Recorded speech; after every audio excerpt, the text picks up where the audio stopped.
Has British politics sunk to an all-time low? Shameful scenes in the Commons this week, followed by Islamophobic comments from a senior Conservative MP and a shambolic by-election campaign now in its final 10 days in Rochdale. How has it come to this? Will the Speaker of the House, Lindsay Hoyle, keep his job? Will Lee Anderson have the Tory whip restored? And will Gorgeous George Galloway return to Parliament to calm things down a bit? Less than a decade ago, the Liberal Democrats would have been front and centre on all these issues and more. Its leader was the Deputy Prime Minister. Many of its MPs served as government ministers in the Tory-led coalition administration as recently as 2015. Nick Clegg may have said sorry, but the electorate never forgave him or his party. What has happened to the third wheel of British politics? And will Ed Davey, who apparently struggles to say sorry, be able to turn his party's fortunes around at the forthcoming general election later this year? Welcome to the latest Downtown Den Politics podcast. Just it's all bigoted women. Me and my friends sort of used to run through the fields of wheat. You turn if you want to. The ladies not for turning. It will cost. I know words, I have the best words, but there's no better word than stupid. Okay, well, it's been another absolutely incredible week in the world of politics. I've mentioned in the introduction just some of the highlights from the past 7 days. There's been a lot more besides. If we have time, we may discuss Kemi Badenoch's comments regarding the chair of the post office. But I'm delighted this week to be joined by Jo Phillips. Jo is going to say a few words about her incredible career journey up until this point, and I'm sure there's more to come. But two things I'll pick out. She was a former advisor to the former Liberal Democrat leader Paddy Ashdown and to Bob Geldof. That's quite a range of people to advise, Jo. So welcome to the Downtown Den, and just tell us a little bit more about yourself. Well, I'm delighted to be here, Frank, and it's very nice to see you again after the hugely successful and very informative conference in Manchester, the Downtown in Business, talking about regeneration conference that you kindly invited me to speak at. Well, I've been knocking around the political circuit. In fact, Jim Hancock and I go back an awfully long way, back to the days of independent radio news where I was a producer and he was at Parliament in something that was slightly larger than probably about the same size as a corridor toilet, covering politics. So I've been around the block a few times. Working for Paddy was great. And, you know, we'll come on to the Lib Dems in a bit, I'm sure, as you've mentioned in the introduction, Frank. But, you know, Paddy and the Lib Dems under him punched way above their weight in those days. And he was, you know, probably the best foreign secretary we never had. And I think, you know, when you look at the caliber of politicians, not just in the Liberal Democrats, but you look at the caliber of politicians 20 years ago, 30 years ago, they were so much better than the rabble that we've got now, who seem to be about making headlines for themselves. And it's all about personality and not policies. Well, that's a nice segue, Jo, to take us into a reflection on what's happened in Parliament over the past 7 days. And of course, there were chaotic scenes when the Speaker of the House, Lindsay Hoyle, broke with convention and allowed, on an opposition day that had been dedicated to a Scottish National Party motion, for unusually the official opposition, the Labour Party, to move a motion of its own, an amendment to the SNP motion. Just to explain to listeners who won't be as geeky about parliamentary procedures as us three, that is very unusual. What happens on an opposition day, and the SNP, to be fair to them, don't get many, is that the government is allowed to move an amendment, but ordinarily no other amendments are moved. And then obviously it's up to the official opposition as to whether they go along with the SNP in this instance, or whether they indeed go along with a government amendment or abstain. The controversy around this was that, of course, last week Jim and I discussed the difficulties that Keir Starmer and the Labour Party have been facing over the Gaza conflict.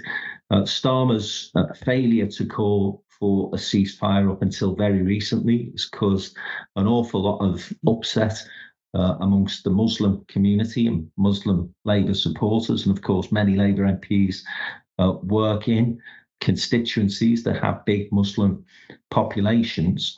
And this really, the SNP saw as an opportunity, in my opinion, to set a bit of a trap for Labour. Lindsay Hoyle, the Speaker, in simple terms, let Keir Starmer and Labour off the hook by allowing them, as I say, very unusually, to move an amendment of its own. And of course, then we've seen the chaos that ensued in Parliament, where the government withdrew its motion, the SNP walked out, Conservative members of Parliament walked out, leaving the Labour Party to actually vote its motion for a ceasefire to go through. But Parliament itself, I think, Joe, was brought into total disrepute, and people in the outside world who don't really understand those procedures, and why would they, are just shaking their heads and thinking, how can such a serious, tragic subject as the conflict in the Middle East deteriorate into that sort of chaotic shambles that we witnessed in the House of Commons last Wednesday? Well, I completely agree, Frank. And, as somebody who has campaigned constantly for people to get involved with politics, to engage with democracy, it is hardly surprising when we see scenes like we did last week that people just shake their heads. I mean, for a start, the idea that anything that is said in the House of Commons is going to make a blind bit of difference to the poor people of Gaza or Israel is utterly ludicrous and staggeringly arrogant. The shambles that ensued has left, I think, Lindsay Hoyle, I don't know him, but I think he has been a decent man. I think he's been a fair speaker. I think his apology was heartfelt and very emotional. And I think all the parties need to take some blame for the way they behaved. I mean, there's a couple of things here, and I'm sure Jim's got a view on this as well. If the government was serious about wanting to debate Gaza, they control business in the House of Commons, so they could have moved to have made space for that to happen. If Lindsay Hoyle, as he claimed, was so concerned about MPs' safety that he thought it was better to go with a different form of wording, in other words, allow the Labour wording and the SNP and the government wording, why didn't he call Penny Mordaunt, Leader of the House, and their oppos in the other parties and say, look, I'm really concerned about safety. We need to do this in a different way. Because what we've got is an absolute shambles. It's a disgrace to Parliament. It's a disgrace to our democracy. And it doesn't do us any favours. When the mother of Parliament ends up in the mother of all muddles, it's dreadful. And I think that, come to you, Jim, the reputation of the UK has been badly damaged over the past 5, 6, 7 years since Brexit, and whatever your view of that result. And I think all us three probably would have liked to see that particular referendum go the other way in terms of its final result. But the way in which we've managed parliamentary procedures since then, and the way in which the divisiveness that Brexit created has just continued over that period, seems to me that not just people in the UK shaking their heads in despair at what's going on in the Commons, but around the world, we're starting to become a little bit of a laughing stock. Once we were seen as a big influencer on that geopolitical stage. And that influence is further diminished when you see those scenes that emerged in the Commons last week, Jim. Yes, Brexit did diminish our role in the world. There's absolutely no doubt about that, because despite the feelings to the contrary, being part of a 28-nation union and being an influential member of a 28-nation union, when the European Union spoke with Britain in it, it counted for something. And now we're an isolated island. And if Donald Trump gets back, our isolation will become even more clear. That we're not in the EU, and Trump won't have much time for us, and that'll be very, very clear. Turning to the House of Commons, let me just, for the purposes of debate, be a little more robust. Joe's kindly alluded to the fact I've been around a long time. I remember Michael Heseltine picking up the mace in 1975 and wielding it above his head when Tom Pendry voted when he was meant to be paired. So, and robust robust debate is part of our democracy. So I'm just a little less concerned than other people about that. I mean, we mustn't get too much into the weeds of all this, but I do think Labour has a point when saying, why did the government pull out of the debate, which in a sense collapsed the whole thing? You know, you wrote a very good blog last week about the SNP's machinations, and you know, nobody emerges in this respect.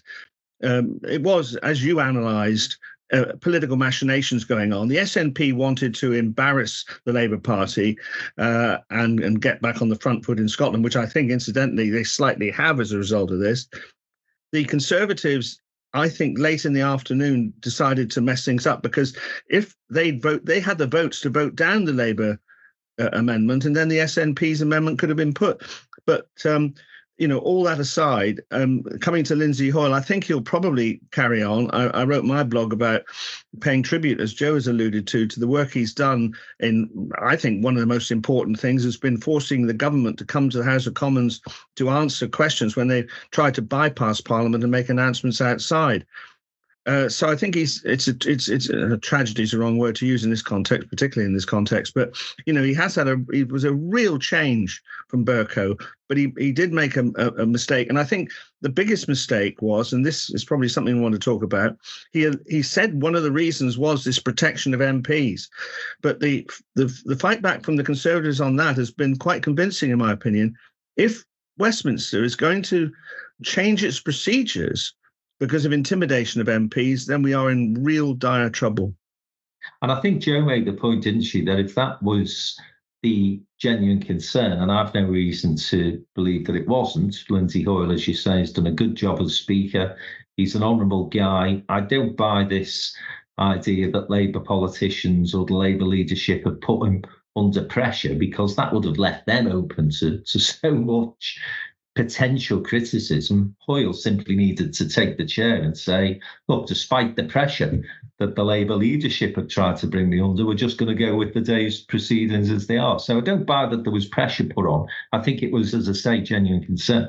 But that point that Jim makes and the Conservatives have made, Jo, about does this undermine our democratic process if the Speaker of the House is changing proceedings because he's worried about basically attacks on members of Parliament?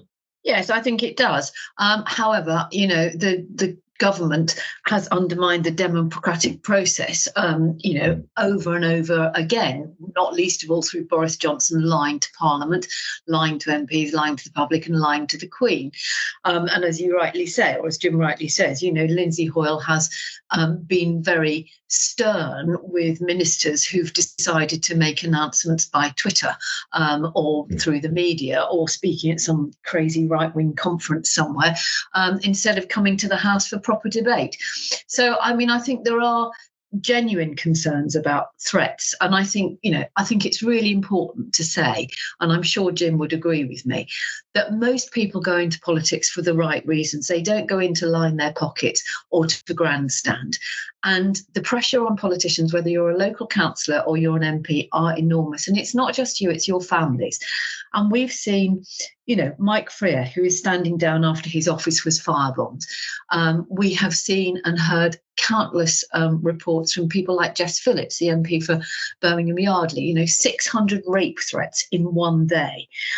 We know from MPs across the political spectrum, the threats, the insults, the trolling, and the genuine fear. And we learnt this weekend that, you know, there are now 3 MPs who have got constant police protection. We shouldn't be like that. And, you know, it's fine for the government to say this undermines democracy, but at the same time won't condemn Lee Anderson, its former vice chairman, for his appalling out and out Islamophobic racist comments on television. Yeah. Yes, and I was going to come on to that, Jim, because, you know, MPs are genuinely, and I think understandably, raising the issue of the fact that they feel as though they're under serious threat, and David Amos and Joe Cox, of course, were murdered very recently, and indeed, you know, during both of those incidents, Lindsay Hoyle, I think he was deputy speaker when Joe Cox was murdered, and then I think speaker when David Ames was murdered. And then you've got one of their colleagues over the weekend basically tone deaf to that particular narrative and conversation, and calling out Sadiq Khan, the mayor of London, and basically saying he's handed over our capital city, in his words, to his mates, meaning, of course, the Muslim community. What an absolutely irresponsible, ridiculous comment for somebody who, up until a few weeks ago, was the vice chairman of the Conservative Party. Jim, totally outrageous, those comments. Absolutely. And what I thought yesterday's interview with Oliver Dowden, the Deputy Prime Minister, on Kunzberg was one of the most excruciating interviews I've ever heard. He wouldn't call Lee Anderson's comments Islamophobic. He also tried to pick out the difference between what Lee Anderson said about Sadiq Khan, the mayor of London, and what Suella Braverman had said, and where she talked about they are taking over, meaning the Islamists. It was absolutely excruciating, and I don't know why they're doing that. Maybe Lee Anderson is on his way to the Reform Party. I mean, there is not a tissue paper of difference, really, between what some of the things that Richard Tice of the Reform Party is saying and what Lee Anderson's saying. Just one last comment on the poisonous atmosphere of British politics. MPs themselves have some responsibility here, because in discussions over the weekend, I've heard a lot of them saying, well, some of the stuff I get from Labour, Tory, Labour, impugning my motives in a way that really goes beyond normal political debate. So they're fueling it as well. And of course, the journalistic profession is always looking for a soundbite. We live in the age of social media, which I think has intensified the need for short, sharp comments and has, in many ways, it's a much more democratic forum. But I think all those things have contributed to that. But no, there's a dangerous situation developing on the right of the Tory party. Finally, Liz Truss loomed up with Steve Bannon at a meeting in America where she's flogging her book. So I'm very interested in what's going on the right of the Tory party with Braverman, Truss, Lee Anderson, and so on. And I know Reform have said they're not going to do any deals, but I think we'll keep our eyes on that. Well, interesting that Jim mentions Liz Truss, because she actually was on the same platform as Tommy Robinson. And when Steve Bannon introduced him as a hero, she just sat there. She's not a woman known for keeping her mouth shut. And you would have thought, wouldn't you, that here's a woman who once was Prime Minister. Oh, those halcyon days of happy markets, happy mortgage holders and all the rest of it. Where is the discipline in the Conservative Party? And I think, as Jim says, if they all want to go and join Reform, then do, because politics would be a lot healthier for going back to the Conservative Party of Chris Patten, the Conservative Party of Ken Clarke, the Conservative Party of decent people like Damien Green and Caroline Noakes. Because what we've got now is a right-wing rabble that are straight out of the Trump playbook, and it's very, very frightening. It is concerning, and I should say, for balance, that Rishi Sunak apparently, I've not seen the interview, but apparently has been on BBC News this morning, has condemned Lee Anderson's comments. So the Prime Minister, at least, has, albeit 48 hours later, come out and, as I say, condemned Lee Anderson's comments. I mean, they've made Labour's handling of the comments that the Rochdale by-election candidate made look supremely professional, because you've had, as you say, Jim, Deputy Prime Minister prevaricating at best. Mark Harper, the Transport Minister, this morning wouldn't criticise Lee Anderson in the way that you would anticipate somebody who's just been suspended from the party with. And Grant Shapps, basically his initial comment, well, Lee can say whatever his opinion is. Say what you want, Lee. And it is all this, I think, nervousness about Reform, but also, a pretty significant right-wing rump now within the Conservative Party itself, and particularly within the membership. And a few months ago, after Truss's resignation, actually, I did ask the question, is the Conservative Party now unmanageable? And it seems to me, Joe, that, Sunak, in a sense, is between a rock and a hard place. He's got Baroness Wolsey on the one hand, saying that Anderson's comments are absolutely outrageous and saying exactly what you just said, actually, which is the Tory party is in a really dangerous place now, being taken over by people who are outliers or would ordinarily be seen as outliers within our political system. And then you've got the Andersons, who, of course, have got this sort of get out of jail free card by potentially joining Reform, which is inevitably seen as potentially damaging to the Conservatives at the forthcoming general election. Where do you think, Joe, genuinely the Tory party will end up? Do you think it has been taken over by this sort of Trumpian movement, or do you think it can still come back to that one nation approach of Conservatives and that it's been known for many, many years? I don't think it can under Rishi Sunak, and I'm not for 1 minute suggesting that they should go through the, navel-gazing narcissism of a yet another leadership contest. I don't think anybody could bear that. But I think, it is absolutely clear that David Cameron was very weak. He might be doing a very good job as Foreign Secretary, but he was a very weak Prime Minister and he was frightened by Nigel Farage. And so we ended up with the Brexit referendum. If he'd have had any gumption, he would have said, it's too close to call. It wasn't a binding referendum. He should have said, but it's quite clear that we need to do more work to, blah, blah, blah, improve our relationship and soothe some of the things. But of course, what's happened is that we've got obsessed with this sort of the red wall and the blue wall and the, whatever wall you want to have. And so you've got politicians chasing this elusive group of voters, and that is unhealthy. We all know that under first past the post system that we've got in this country, some votes count more for others. It takes millions more votes to get a Green MP or indeed a Reform MP elected than it does a Conservative or Labour in certain constituencies. That's another issue and a conversation for another day. But I think, without some discipline, don't forget Rishi Sunak, he stood on the steps of Downing Street talking about integrity and then, reappointed Suella Braverman as his Home Secretary and then was forced to sack her. She'd already had to resign from Liz Truss's dreadful government for leaking emails.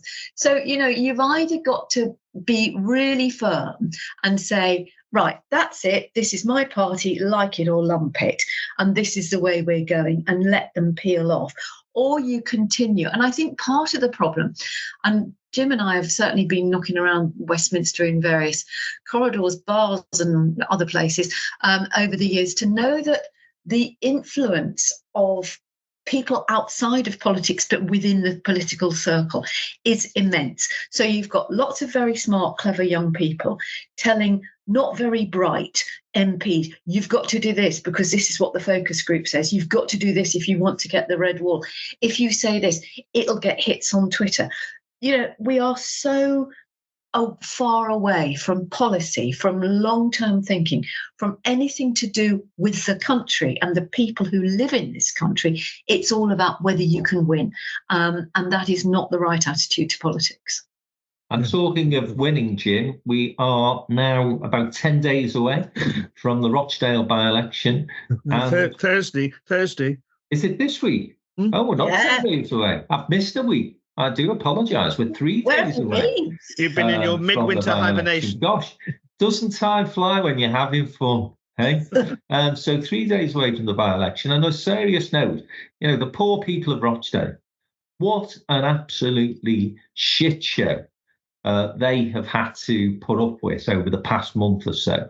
And again, I have to say, the Labour Party have to take some responsibility for this because they called the by-election far quicker than anybody would have assumed, obviously following the death of Tony Lloyd, who was the sitting MP. Ordinarily, at least the funeral takes place before a by-election is called. But in this instance, they were fearful of George Galloway coming into Rochdale, picking up momentum and winning the seat. Lo and behold, they don't do their perhaps due diligence on their candidate in the way that they may have done had they given themselves that extended period before the by-election took place. And now, no official Labour candidate is campaigning, although Azhar Ali will remain on the ballot paper.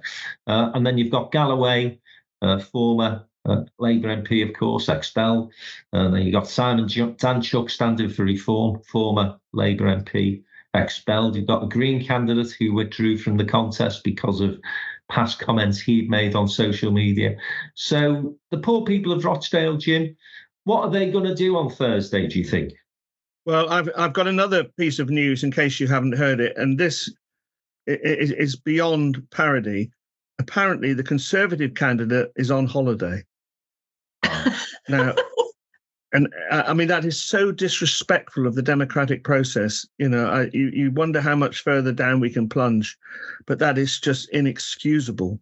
And actually, I think it's so inexcusable. The Conservative Party ought to repudiate that candidate for that reason. But anyway, so the position is really difficult. I mean, Lisa Nandy, the shadow International Development Secretary and Wigan MP, was asked, what should people do?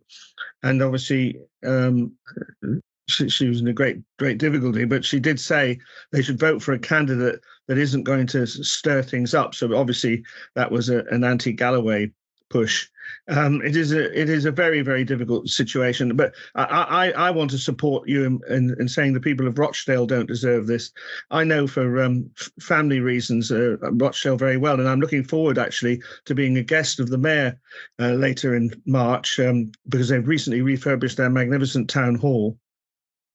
They are obviously fighting all the problems that the smaller towns around Greater Manchester, around the city of Manchester, are dealing with. And, sometimes when we look at Greater Manchester, we see this magnetic pull of the city of Manchester itself and Salford to some extent. But, the Oldhams and the Rochdales are struggling a bit. Stockport, a bigger success, but Rochdale needs all the support it can get, as you say, Frank. It's a proud town. The people are absolutely lovely, and they don't deserve this. Who do you think will likely win on Thursday, Jim? You've got any sense? I wonder whether Azhar Ali will actually win, because I think there will be, as I said last week, it's incredible for us anoraks to actually conceive this, but some people do not follow politics hardly at all. But they go into the ballot box, they've always voted Labour, they'll see Labour beside Azhar Ali's name, and they'll vote for him. There'll be that section. There will be people who obviously sympathise with his former position. I mean, he's obviously apologised and said it was totally false. The problem is you had a sense that Azhar Ali was speaking from his gut, and that's the sort of dreadful sentiment about what happened on October the 7th is his actual view. Otherwise, why wouldn't he say it, unless he was just carried away by the need to please a crowd, which is almost as shameful. And they might agree with that and think that they'll vote for him. And some will be wanting to make mischief and put somebody into the House of Commons that will embarrass the Labour Party. So I think for those complicated reasons, it's going to be a very low poll, I should think, and he might just emerge from it. But you can't discount George Galloway. As I said last week, this man's got form. He's been successful against Labour in Bethnal Green and in Bradford West, and will appeal to, and we apropos our previous discussion, we shouldn't dismiss the anger and grief of the Muslim community in this country. They are deeply traumatized themselves by what's gone on in terms of Israel's response to the incident. But of course, they've also gone over the top. So if you absolutely press me, I think Azhar Ali could be elected as an independent. And isn't this whole Rochdale fiasco, Joe, a microcosm of what is wrong with British politics at the moment? You've got a constituency of Rochdale, which, as Jim has outlined, many problems, cost of living crisis, homelessness, social care challenges, terrible scandals around child abuse that have been well documented. And here we are, a by-election where the majority of the attention that's being focused in terms of the debates between the candidates is actually about a conflict taking place in Israel and Gaza.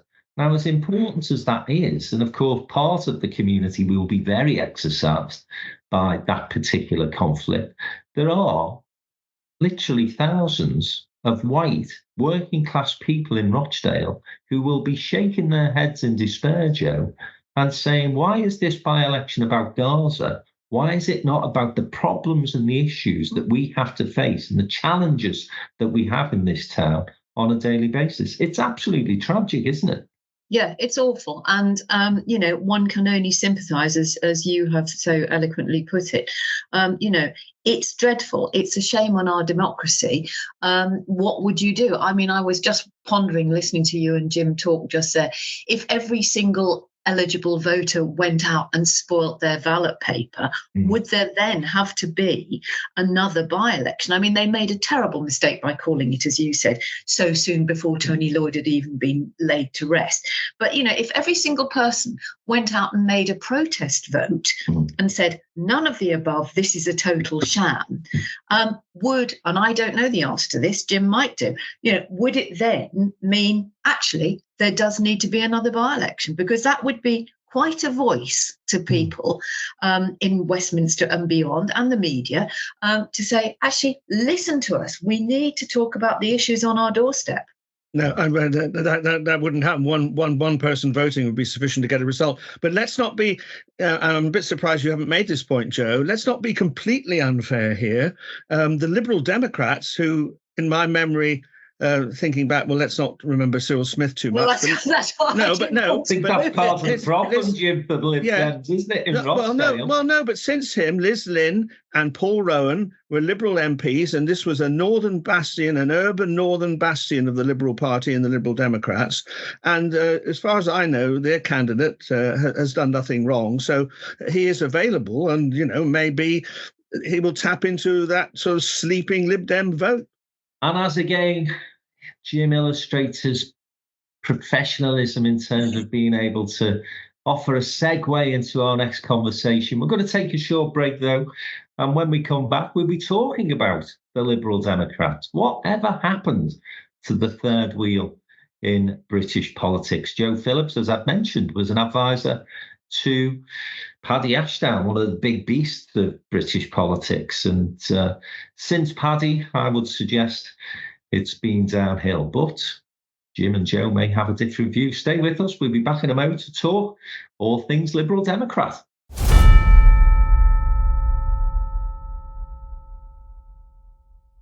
On April the 18th, 2024, Downtown in Business will be hosting our Changemakers Live conference. It's an absolutely fantastic event with an eclectic range of speakers looking at everything innovation, science, tech, health, sport, whole range of topics that we'll be talking about this year. So as I say, April the 18th, it's at the Spine Building in Liverpool. Book your tickets now. Go to our website, all the W's, downtowninbusiness.com, and register for your ticket today.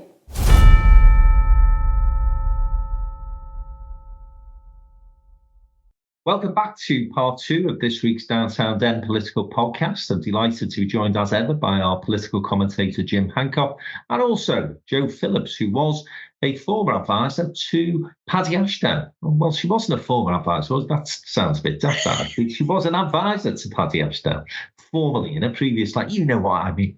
Anyway, the reason why that's important in the context of the discussion for the second part of our Downtown Den discussion this week is because we're going to look at the third wheel of British politics, which sadly fallen off. Less than a decade ago, Nick Clegg, the Lib Dem leader, was Deputy Prime Minister. We had Douglas Alexander. Was it Douglas Alexander? Who was working Danny Alexander, who was working in the Treasury with George Osborne. The Liberal Democrats were a big deal. They'd obviously had a really good 2010 general election campaign, served within that coalition administration led by David Cameron. And since then, Joe, it all seems to have rather fallen apart. And I just wondered, as somebody who worked, as I say, probably for the most impressive Liberal Democrat leader in living memory, certainly, what has, in your opinion, gone wrong for the Lib Dems? Well, there were many people who didn't and still haven't forgiven them for going into coalition with the Conservatives. And I think, I have to say that I think Nick Clegg made the right decision morally. But I think there are many within the Liberal Democrat Party who thought that the natural alliance would be with Gordon Brown, it would be a coalition with the Labour Party. And Nick Clegg made a terrible mistake, as so many politicians do, of promising to get rid of tuition fees, which then he couldn't. And the Lib Dems are held responsible by many, many people for presiding or being part of Cameron and Osborne's dreadful austerity programme. You have to remember that actually if the Lib Dems hadn't been there, it would have been a lot worse. But and there were things that they did manage to stop and there were things that they did manage to get forward. But I think, that was then. They've never quite recovered. And I think, it is probably fair to say that they have never had a leader like Paddy. Although, would Paddy have cut through today? Who knows? We live in a different world. If you think back to 2005, there were 62 Liberal Democrat MPs. Now there's just a dozen. Could you name them? Well, apart from Ed Davey and possibly Layla Moran, who has been excellent and articulate and has real family connections with what's going on in Gaza, it's very difficult to think of those people. And I think, one of the problems is the media. And I know from walking around the press gallery in the House of Commons in those days, a long, long time ago, taking out a Liberal Democrat press release and watching while journalists hammering over their typewriters with smoke billowing from their cigarettes in those days, would just in front of me would just plop them in the waste paper bin. Nobody took the Liberal Democrats seriously. They quite liked Paddy because he was always good value. And of course, Charles Kennedy, dearly beloved, long and sadly forgotten Charles, who was a great asset. He could connect with people, and he was wonderful. But the Liberal Democrats' fortunes have gone downhill. I think Ed Davey, who I know well, is a thoroughly decent man, and I think he is very realistic. I think he is quite right to be focusing on seats where they have got a chance of winning. There's no point in going out and doing what Joe Swinson did at a Lib Dem conference a few years ago, standing up and saying, I'm going to be here, as your next Prime Minister, or as Jim's just reminded me during the break, David's still telling party members to go back and prepare for government, because, it ain't going to happen. But you can look at the local level, 3,000 councillors. They are leading 67 councils across England and Wales, either outright or in coalition with other parties. So at local level, they are doing well. And the Lib Dems have always done very well at local level because they work jolly hard at pavement politics. And I think by targeting the seats that they have got a chance of winning, and whether it is tacit or whether it is explicit, an agreement with the Labour Party, because I think, Labour and the Lib Dems want to get the Tories out. I think an awful lot of people want to get the Tories out. And there is no point in fighting somewhere to split that vote if what you actually want to do is to get rid of the incumbent Tory. Particularly, a lot of the Lib Dem seats are sitting cabinet members. So I think he's playing a good game. I think the problem is partly they're no longer the third largest party in Westminster, which means they don't automatically get called for things like Prime Minister's Question Time. They don't automatically have the right of reply on broadcasts and on election things. The SNP have taken that role. So, that's one of the things, the mechanics, if you like, have pushed them further and further into the shadows. But I think, at a base level, what do the Lib Dems stand for? Now, Ed, with his own personal experience from caring for his mother and for his son, has been one of the most eloquent and articulate speakers and campaigners for social care and a voice for carers.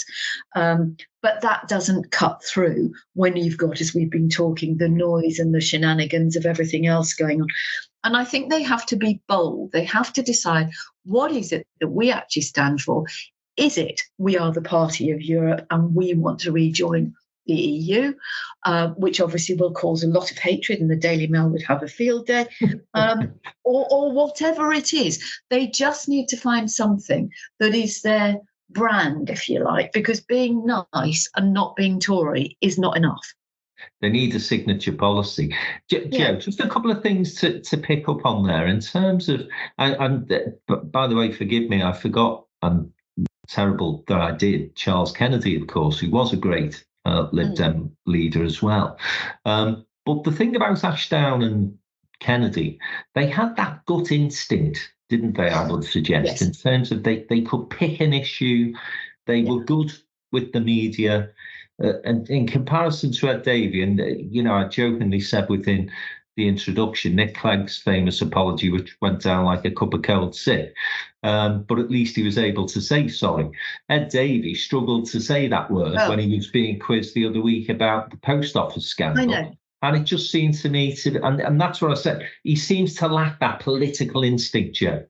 Yeah, and I think that's a very true and fair criticism. And I think, that gut instinct, Paddy was constantly questioning. He was restless. He wanted to know why this was happening, or why this couldn't be fixed, or why this couldn't be done. Charles had got that natural charismatic bonhomie, but he listened to people. And, the Horizon scandal, of course, Ed has been, I think, unfairly picked on as the only minister that didn't do anything about it. He'd actually been imposed as postal minister for 11 days when he first got a contact from Alan Bates, and he was the first minister to actually meet with Alan Bates. But when this story re-emerged, because let's not forget, this is not a news story, it's only re-emerged because of the excellent TV series, he should have come out there and then and said, I, like everybody else in the country, watched that programme. It has reminded me of my small but role for which I'm very sorry. He should have got it out of the way and dealt with it there and then, because if you can't say sorry, that's the only thing people are going to keep asking you about. So say sorry, move on. He should have done it better. And I think that does come from the sort of the gut and the instinct, as you say, Frank. And we lack politicians with that gut feeling. I mean, Michael Heseltine, for instance, he used to write on notes and briefings from civil servants. Jim will know this. If somebody said, well, we recommend, the Sir Humphrey stuff, 89 pages later, and he would just write on it, JFDI, just do it. Yeah. And I just think, that's what we need. Yeah.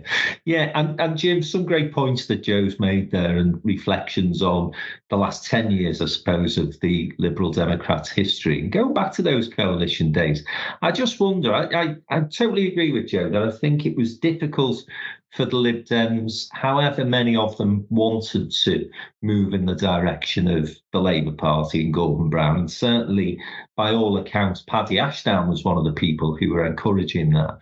But it would have been a difficult thing for them to do. I do question, though, whether they needed to enter as formal a relationship with the Conservatives as they did, and whether or not it was the temptation of those red boxes and the ministerial cars and the trappings of government that actually, in the end, led to their ultimate downfall. I always wondered why Clegg didn't go for a bit more of a supply and demand support with the Tories, and why they didn't push harder for the thing that is absolutely what the Lib Dems, and I would argue probably British politics, needs now, and that's electoral reform. Yes. I remember sitting in the Radio Merseyside studio on the Friday afternoon after the general election, and Warren Bradley was at that time the leader of the Liberal Democrats group in fact, he was the leader of the council. He was just going out of office on the same day. And he sent a telegram, I think you still sent telegrams in those days, to Nick Clegg, pleading with him not to do it. I'm an outlier on this. I had a vigorous debate in the House of Lords Lib Dem podcast about this about a year ago. I had even worked out the math, which could this sort of rainbow coalition, it could have actually formed a government. Now I realise that it might have collapsed within months, and then the Tories would have come in with a big majority, and that was the reason given. But I think there's an element of what you say is true, Frank. The lure of the red box is always strong, and also the fact that the Liberals and the Liberal Democrats hadn't not been in office, in terms of actually wielding power since the 1920s. So the argument was, well, let's show people that we can actually run things. But I'm an outlier. I think it was a mistake. I think it was such an offence to a lot of people in the Liberal Democrats that they would go in with the Tories that it did lasting damage. The other thing is tuition fees. It's still not absolutely clear to me why that wasn't an absolute red line. And it brings me to looking forward to a further point with two things. Joe's hinted at it, lacking a charismatically, a perfectly decent man. And I think the pile-on over the post office on Ed Davey when there were 14 other postal ministers over these sorry years was pathetic. But, that's what Ed has to put up with. Is what they do now. I think in the absence of a charismatic leader, the one thing that they do stand for is Europe. I absolutely understand the paranoia of we mustn't disagree with what the voters decided now 7 or 8 years ago, by the way, but it leaves the British public at the general election with no party to vote for, even to discuss edging back into the single market or the common agriculture or the what is it called? Anyway, the single market. Surely the Lib Dems could at least do that, but they're not going to do it. And if I think it's becoming increasingly unlikely, we actually Labour doesn't have enough votes to form a government on its own and has to do a deal with the Liberal Democrats, they must insist on a bill to reform the voting system. No referendums, no alternative vote, a vote on a proper proportional representation system, which goes back to what we were talking about before the break, which is the reason we see this agonizing within the two big parties is because, in truth, there are socialists and Marxists in the Labour Party, perfectly honourable political traditions, who are always antagonising on the left of the party. And in the Conservative Party, we are certainly seeing the emergence of a very right-wing faction. But they hang together within these two parties because the voting system is brutal to the third party. So an absolute, come on, Lib Dems, do something about Europe because it's been such an obvious mistake, but they probably won't. And then if they have to get into coalition talks with Starmer, there has to be a referendum on. There has to be a bill to reform the voting system. Let me just pick up on this European point, Joe, and I do wonder. It's interesting, isn't it? Because the right still have this confidence that Brexit is a vote winner, when all the evidence would suggest the opposite. And although I can absolutely acknowledge that people would roll their eyes in despair if we tried to relive the whole Brexit debate, wouldn't the Lib Dems put pressure on Keir Starmer from not just the left of his party, but many within the parliamentary party would be considered to be mainstream Labour politicians if they started to talk about, well, we should rejoin the single market? Yes, and I think, we need to have a grown-up conversation about our relationship with Europe, whether it's about trade, whether it's about immigration, whether it's about the free movement of goods, people, musicians, artists, and dogs, so on and so forth. And I think, Brexit was so toxic and so polarising, and the whole campaign. I think part of the problem is that, during the campaign, I'm sure, all of us had conversations with close friends or even family members where you thought, oh, actually, we're not going to go there because we are just so completely diametrically opposed. We're just going to end up falling out. Now, there's been no reparation. There's been no reconciliation. But the other thing that's happened, and I think, or hasn't happened, is that the people who believed Boris Johnson's lies about the £350 million a week going to the NHS, the burning of the red tape, the better food and all the rest of it, and everything else, utter twaddle. They haven't been able to recognise the fact that they were conned and lied to. And, any one of us, let's hope not today, could be or might have been scammed somehow or other. Oh, Joe, lovely to hear from you. It's Jim here. I'm stuck in Bogota. Could you buy me some vouchers for my niece's birthday? We hear this all the time. Nobody ever wants to admit that they have been made a total fool of. Yeah. And I think part of the problem with the Brexit conversation is that there are very few people, although all the polls suggest that actually if the referendum was held tomorrow, it would be a completely different result. Not with a huge gap, but there would be more people voting to remain than to leave.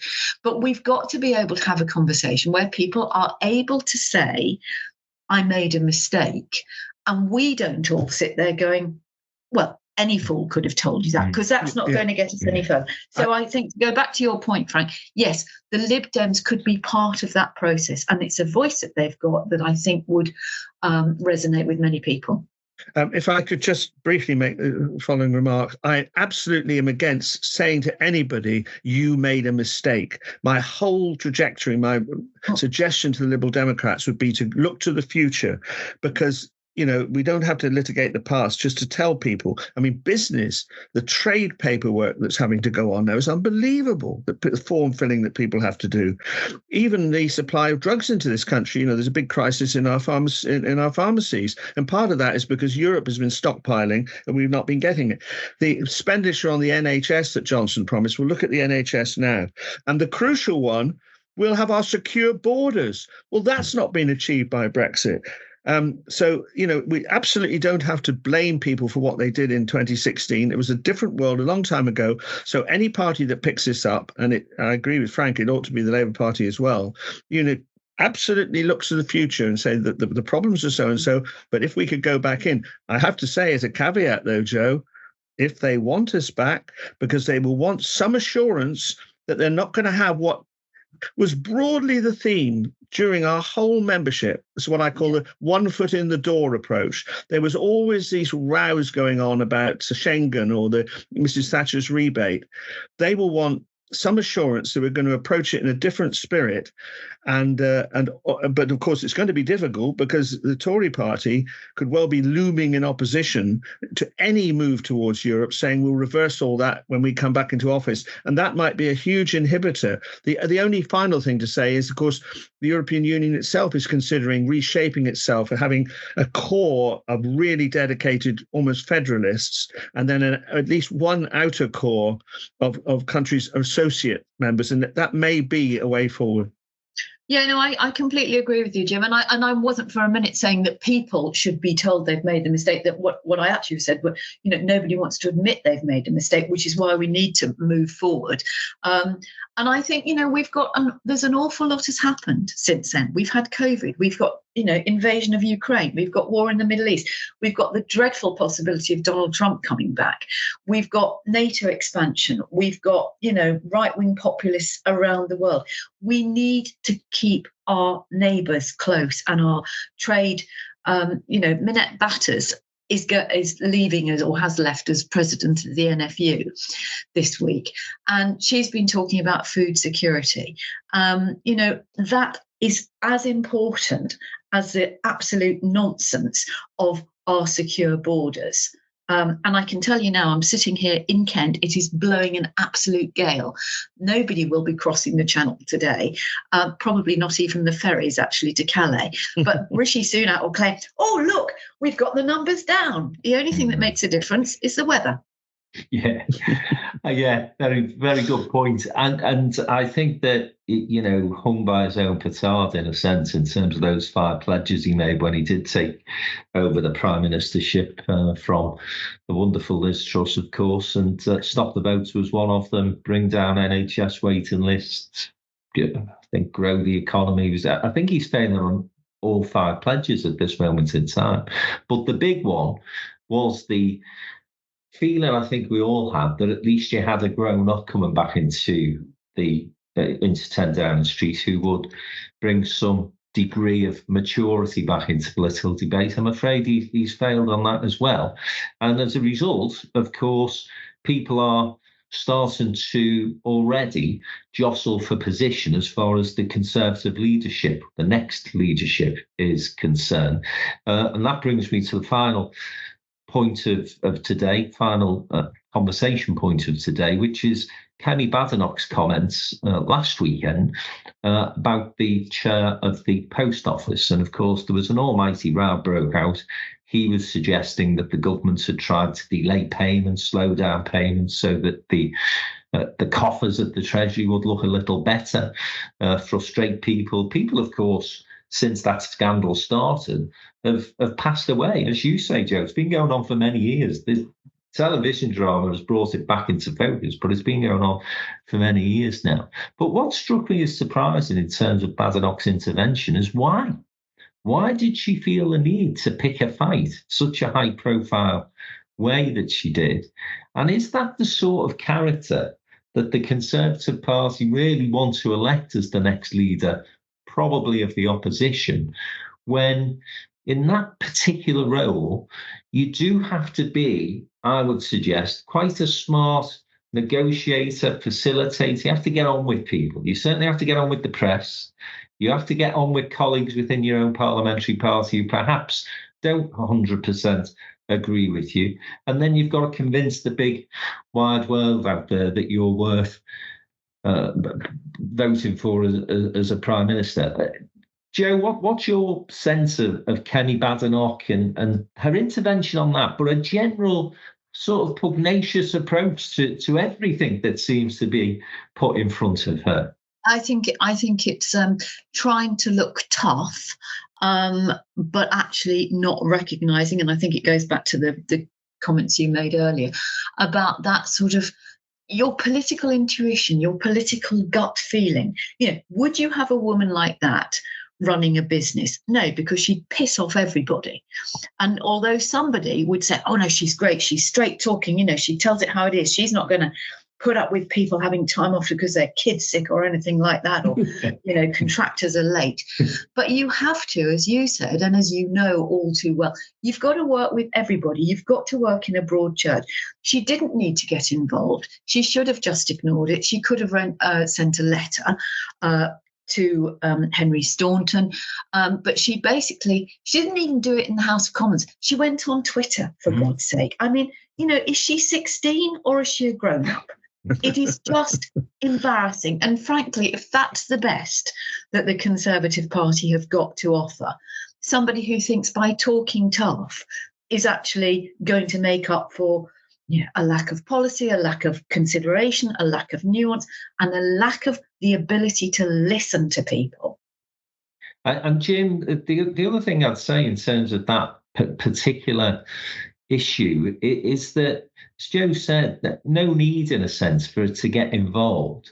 But then Rishi Sunak was pressed Prime Minister's questions by Starmer. People were probably expecting questions about Gaza or about the economy or even about immigration. But in fact, Starmer, I thought, was quite clever in saying, do you support Kemi Badenoch's comments in terms of the post office?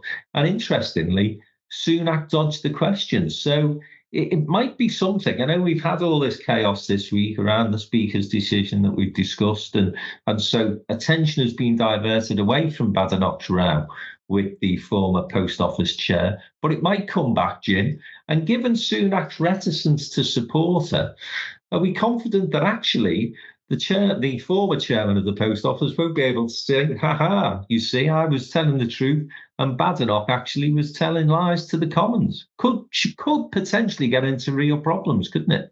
It could do. I'm ambivalent about this. He said, she said. It is complicated. I'm not sure that Staunton's really fully emerged from this, but I absolutely agree with the way Joe's characterised the way in which Badenoch has got so heavily involved in it. And I'm chiefly interested in this extraordinary quartet of potential leaders of the Tory party after the general election: Badenoch, Patel, Mordaunt, and there's another one. And I think Braverman. Now, I think Braverman, Patel, and Braverman and Patel have sort of excluded themselves, probably because they're swinging off to the right. This sort of love-in with reform that as I depict it. Badenoch, I think, even before this incident, does come over to me as quite an arrogant sort of person. The way she speaks is quite dismissive of people, and I'm not sure those are the qualities, as you've identified, Frank, that a leader would need. So the lady of the sword seems to me to emerge from all this, Penny Mordaunt, as she's got to keep her seat, yeah, Jim. Majority's what, 5,000? Is that right? She's under Liberal Democrat attack, I believe. Yeah, absolutely.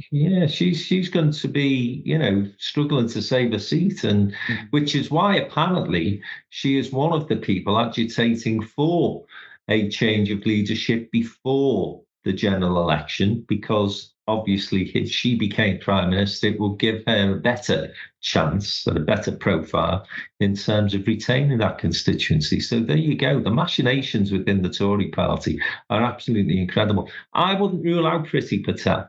I think she's started to slowly but surely distance herself from the hard right. And of course, the thing that she always did do was she remained loyal to the god that is Boris Johnson.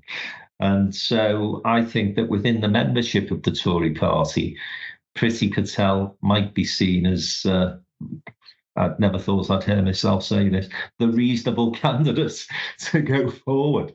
I think it's time you went and had a lie down, Frank. If you think she's a reasonable candidate, mind you, as Home Secretaries go, compared to the former one, Suella Braverman, Priti Patel looks like Mary Poppins. Yeah, and I think that's the point, though, Joe, isn't it? The pendulum has swung so far to the right within some of those characters that Jim has mentioned that all of a sudden Priti Patel looks the reasonable, moderate candidate. And, a lot of Conservatives I've spoken to have to say, I certainly wouldn't rule her out. But that's a conversation that no doubt we will be coming back to in future weeks and months. Joe, it's been absolutely lovely to have you on this morning and adding some sense to the conversation that Jim and I have on a weekly banter. We just tend to go off and have a little rant, and you've actually come in with proper analysis and political insight that I'm sure the listeners will find useful. And it's been great to see you, and hopefully we'll get you back on again if you're up for that. Absolutely, it'd be a delight. But only if Jim's on again. Oh, Jim's always on. Jim's always. And listen, Joe, we will be seeing you, of course, at our Changemakers Live conference, which takes place on the 14th, or is it the 18th? 18th of April in Liverpool. So we're looking forward to seeing you then. Got some great speakers. If you're interested in attending that conference, go to our website, all the W's, downtowninbusiness.com. Go onto the events section of the website, and all the details are there. Some brilliant speakers, including Jo. She did speak, as she mentioned earlier, at our Regeneration conference, and afterwards people said to me, you did not give Jo Phillips enough time. So there you go. We always listen to our audience, and we've invited her back to Changemakers Live. You've got a book coming out as well soon, Jo, or is it out now? It's out this very week. In fact, my first copies arrived from the printers on Friday. It's called Why Vote? How to Make Your Voice Heard in a World of Broken Politics. And it's basically trying to talk through the nonsense that I think makes people go, oh, they're all the same. My vote doesn't make a difference. And it's basically saying your vote's really important. Democracy is really important. This is how it works. There's got a few jokes in there, not brilliant ones, but it's an easy read. And it's for anybody who just thinks it's not worth bothering. When you look at what's happening around the world, if we don't support and protect our democracy, then we are failing the people who fought and died for it. Just remind us of the title of the book, Jo. It's called Why Vote? How to Make Your Voice Heard in a World of Broken Politics. There you go, and that's available. It's all good bookshops and, of course, Amazon. Published by Bikeback. Everybody orders books off bloody Amazon now, so there you go. So good luck with that, Joe. Sure, it'll be a bestseller. And as I say, we look forward to seeing you in April. Jim, I'll see you again this time next week, and we'll know who the new MP for Rochdale is. And of course, we'll also probably have a better idea as to whether Lindsay Hoyle is going to survive as the Speaker of the House. But I think our general view is that he's going to be fairly safe in that job. Most people would recognise that he's done a pretty decent job in that role since he took over from John Bercow, as you said. And we'll be previewing the budget, which will be 2 days away then. Very important. Yes, well, that will be important. And, well, we'll see whether Jeremy Hunt goes with his tax-cutting instincts or whether he actually does the right thing. Anyway, we'll be back next week. Thanks for listening to the latest episode of the Downtown Den Politics Podcast. Have a great 7 days. Keep an eye on what's happening in Westminster and beyond. And don't get too depressed. We'll see you soon.